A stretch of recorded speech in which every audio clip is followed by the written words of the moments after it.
Ce 20 juin 2023, la petite Grace Esther Kouadio vient d'obtenir son CEP avec 135 points, obtenant ainsi son ticket pour la classe de 6e.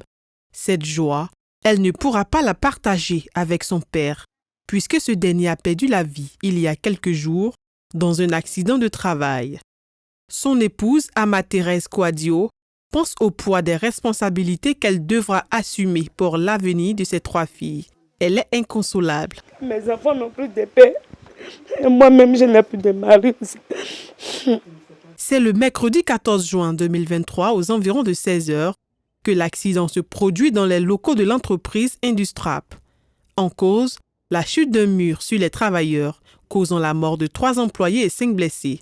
Séraphin Kouadio était l'un d'entre eux. Je me rends, je pensais que c'est un accident, peut-être c'est son bras qui est coupé, ou bien c'est quoi, je me rends dans son travail. Ses collègues me disent soit faute. Même les moi et son meilleur ami. Donc vraiment jusqu'à aujourd'hui, du mercredi jusqu'au jeudi, vraiment je ne croyais pas. Il fallait que je voie les photos où il était allongé, que j'ai vu que... Chez Yapi Porquet-Paulin, lui aussi décédé lors du drame. C'est la consternation. C'est son fils aîné, lui aussi travailleur contractuel à Industrap, qui a tenté de secourir son père. J'ai essayé de le faire sortir, la machine est tombée sur lui, plus le béton. Donc c'est moi-même qui ai essayé de pouvoir l'aider. Mais au moins il était à l'aider là. Bon, il avait plus de force en lui pour pouvoir tenir.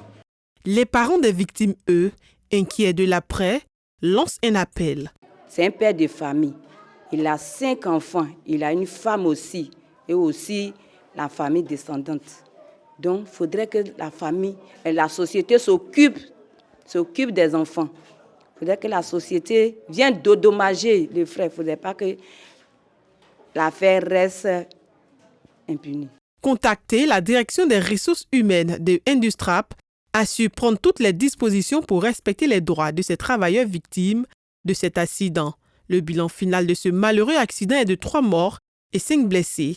4 d'entre eux auront été libérés et un gardé en observation. Ce drame met sur la table des débats la question de la sécurité des employés sur leur lieu de travail. La direction des ressources humaines semble rassurante et explique que toutes les dispositions seront prises pour dédommager les familles des victimes.